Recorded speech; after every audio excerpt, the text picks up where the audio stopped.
if x equals 10 and if this condition evaluates to true,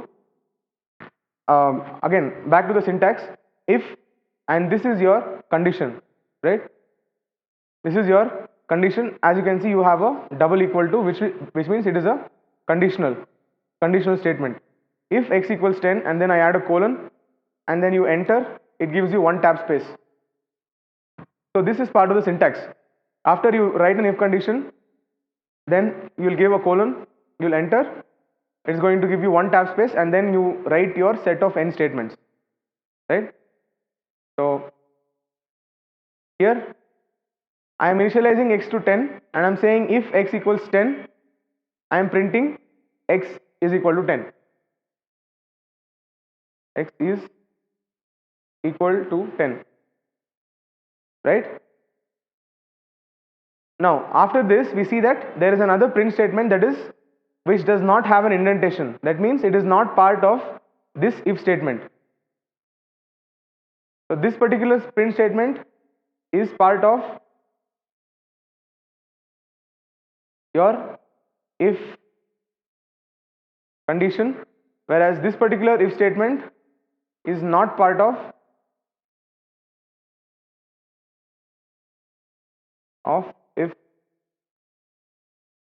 if condition. That means if x equals true, if x equals 10 evaluates to true, then this particular statement is executed, else it is not executed. Whereas this particular print statement is printed anyways because it is not part of the if loop, right? Here we have an indentation, but here we don't have an indentation. It means this print statement is not part of your if condition. So if I execute this, what can I expect as my output? Right? Because it is evaluating to true, because at x actually is equal to 10.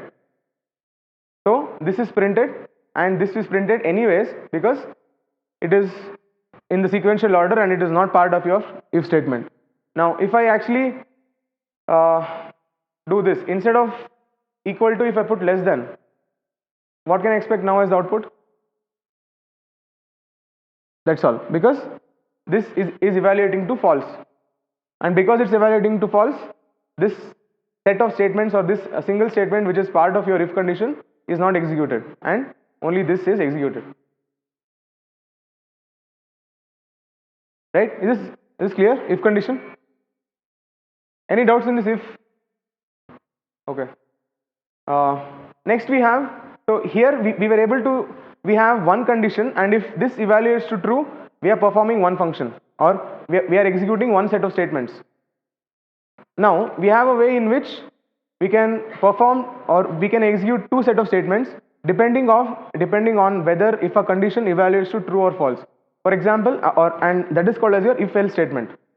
So here we are saying if some condition C1 is true, or if this evaluates to true, then I am performing some set of I am executing some set of lines, performing some set of statements.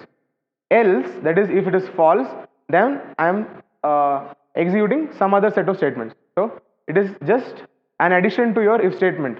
There we had only if, some condition and one set of statements. Here we have if this condition C1 is true, then I am executing some set of statements A1. Else, if that is if the same condition evaluates to false, I am executing some other set of statements A2. That's the only difference. If I have my if, I am just going to execute one set of statements, right? That is your syntax of if condition colon one tab space and your set of statements. Now the use of if else is, I want to execute two sets of statements. One is if this condition evaluates to true, I am executing C1 or I am executing A1. Else, if it is false, then I am executing A2. So I have both A1 and A2 depending on whether C1 is true or false. This is the syntax of if else. If some condition is true, then execute A1. Else, if it is false, execute A2. So we'll see an example for if else. So here I am initializing x to 99 my first condition is if x is more than 10, I'm going to print x is more than 10, right? Else, that is if x is less than 10, I'm going to print x is less than 10.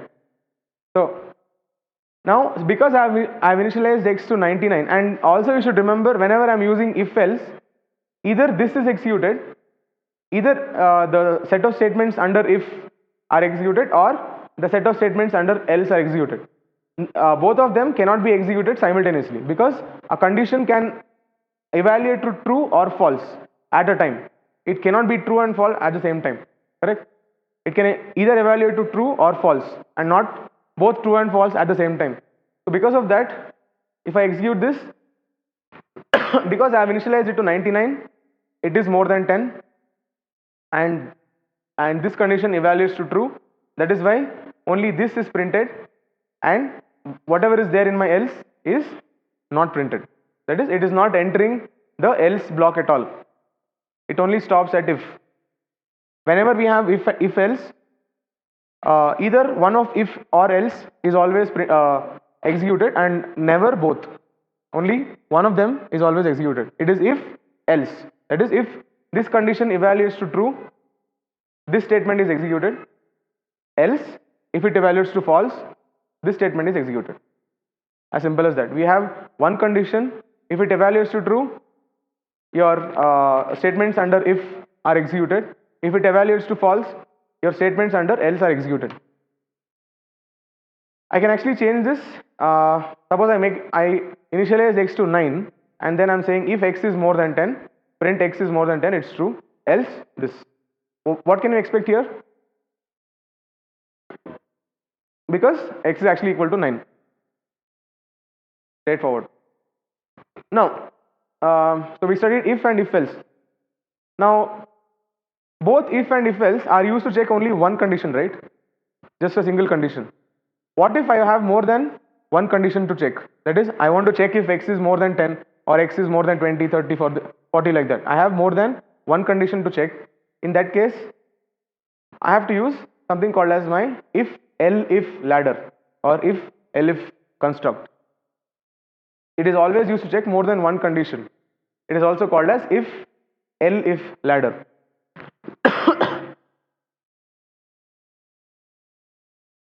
So how does this if Elif ladder work? We'll have a look at this. So I'll brief this again.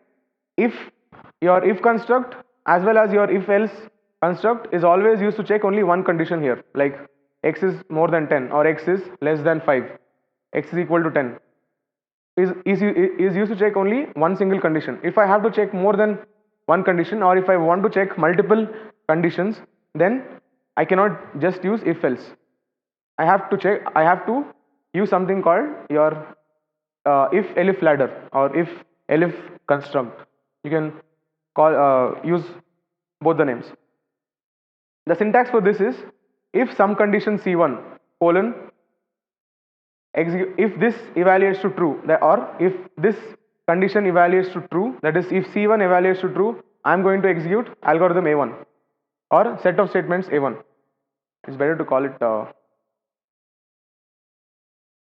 statement 1. Slowly.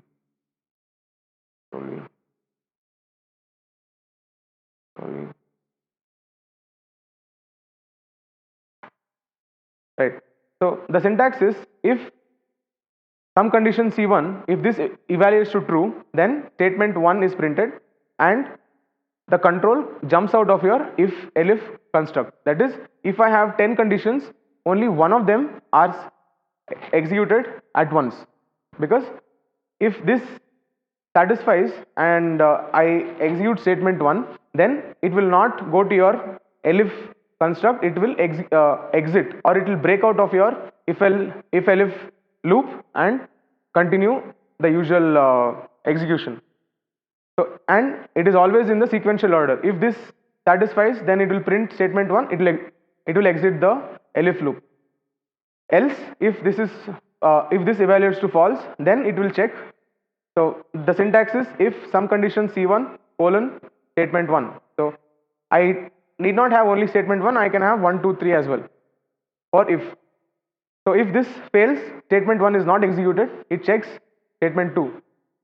If statement 2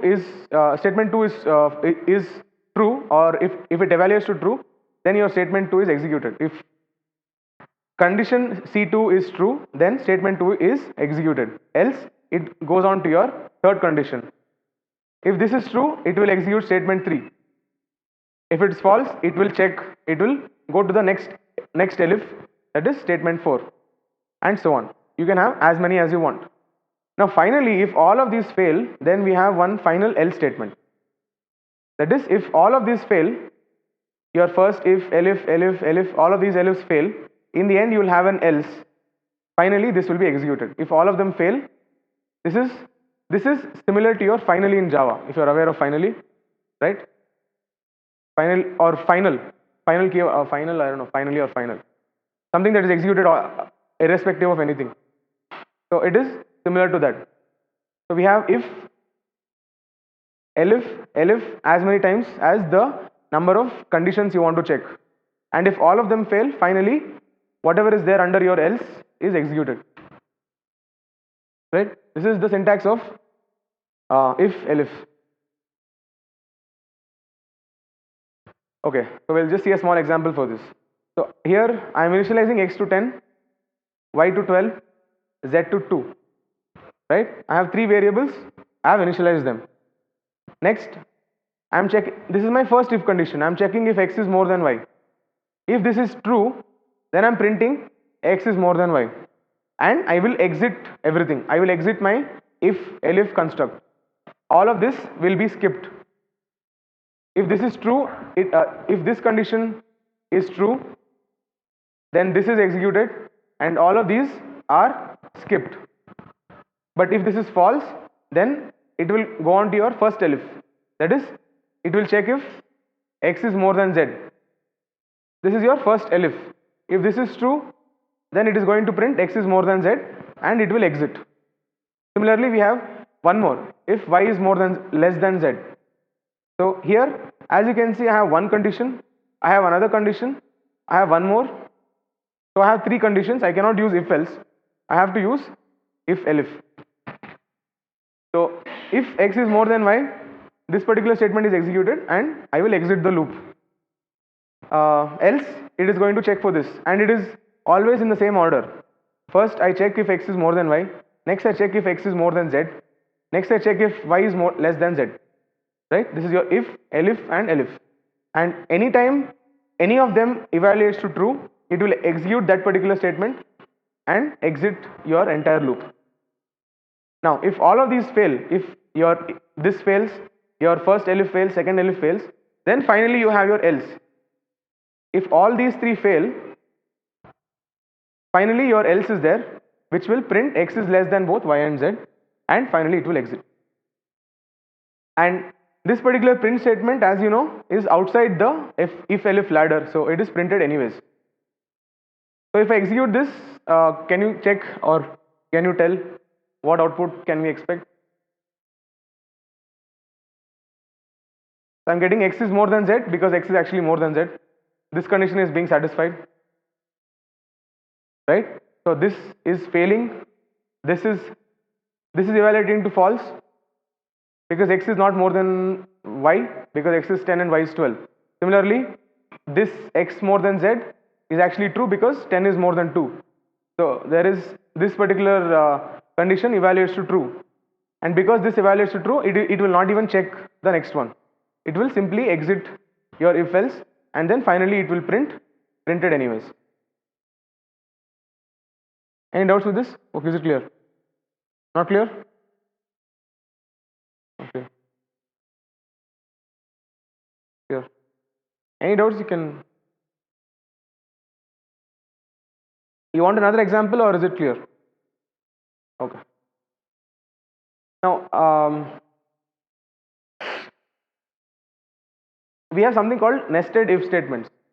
Nested if means if there is an if condition inside an if condition, it becomes it is called as a nested if statement inside an if statement, that is nested if, or elif, or if else, one inside the other, it's called as a nested if statement. If I have if else and then inside my if I have another if else or elif, it becomes your nested if statement. So one example for this is, I have some condition. If condition C1 is true, it will enter this, and if C1 is true, it is going to check if C1 is also true, and then we can actually print whatever is inside your C2. So here we see that inside my first if condition I have another if condition. That is why it's called as a nested if statement. For example, I have x equals 140, y equals 12, z equals 25. First I am checking if x is more than y. If x is more than y is true, then I am entering inside my if, I am printing x is more than y. I am checking another condition. I am checking if x is also more than z. Right? So I have one if condition inside another if condition. That is why it is called as a nested if. Right? One inside the other. So if this is true and also this is also true, if x is more than y is true, also if x is more than z is also true, then I am printing inside nested if. I can print one more thing, that since x is more than y and x is more than z, x is, I can say x is the largest of x, y, z. Correct, right? If x is more than y and x is more than z, it means x is the largest of x, y, z.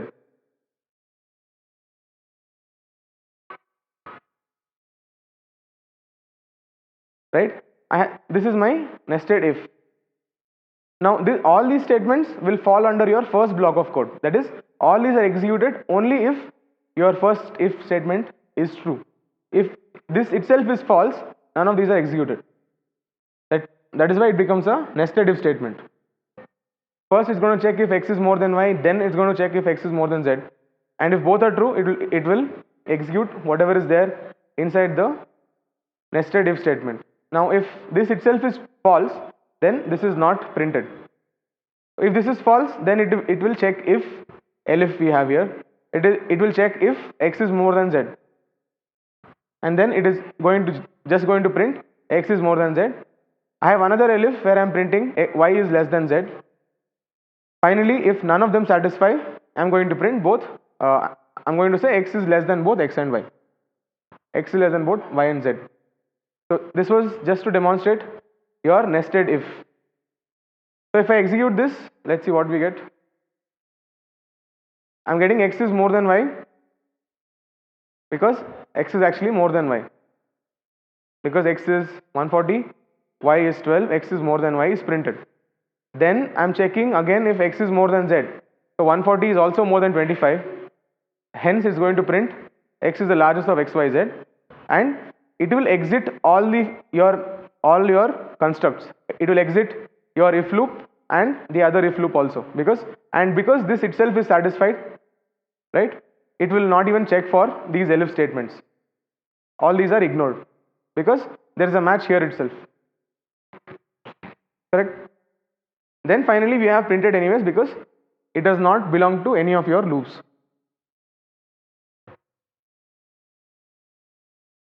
But if I make a small change here to, let's say, 1, then we see that y is less than z, printed anyways, is what we get, because all these conditions, that is x more than y, this fails because x is 1 and y is 12. Similarly, x more than z also fails because x is 1 and z is 25. Then it's going to check if y is less than z, and y is actually less than z. That is why we are getting y is less than z. And because this evaluates to true, it will not even check the else, and this will be printed anyways because it is outside the construct. So that was about your nested if. Any doubts in nested if? Here.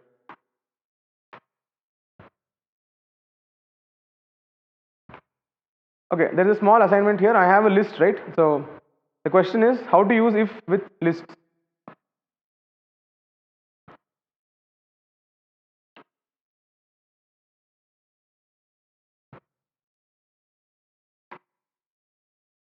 So what I want to do here, I have a list here which has integers as well as a particular string, right? I have integers as well as strings. So if I print list 1, I have 1, 2, 3, 4, and then I have a string, again 5, 6, 7, string, string and string. Now the question is, I want to iterate over the list, and if any string is found, I should be able to print the string. Simple as that. I need to iterate over the list. If any string is found, I should print it. That is, ideally I should be able to print dog, apple, banana and cat. Only if it is a string. If it is an integer, I should avoid it. Right? That's what I want to do. So because we have not done iterations, don't worry much about it, but I will just write a small for loop because I want to iterate. So I can say for item in list 1. So this particular for construct, basically what it does is it will iterate through all the elements of the list, right? So don't worry about this for now, just focus on the next part. How do I check the type of every element? For item in list, if so I want to print all the strings, right? How do I check if it's a string? Type. So if type of item, and it has to be a condition double equal to, what should it be? Type should be string. If type of item is a string, I get inside my if. What should I do? This becomes your first block of code for if. I have to print. What should I print? I have to print item because I am iterating through all the items in the list. Don't worry about the for, but just look at this. If type of item is a string, then I just have to print that particular element. That's all I need to do. So as you can see, it is ignoring all the integers and printing only the strings. There are many ways of iterating through all the elements in a list, but this is one of the simpler ways. You can iterate through all the elements. We'll see looping probably in this class or next class. I think it will be in the next class.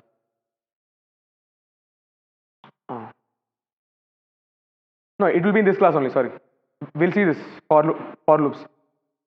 Yeah, so for item in list 1, if type of item is a string, then I am printing item. So this will make sure that it will print only the strings and it will ignore all your integers. All these integers are ignored. Suppose I change this, I change it. I say print all your integers and avoid strings. Then what change should I make here?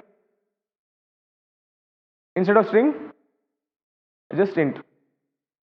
Right? So this will make sure that I get all the integers and I ignore my strings. Okay. Clear, right? Fine. Till now we have covered if else, and also your Elif ladder.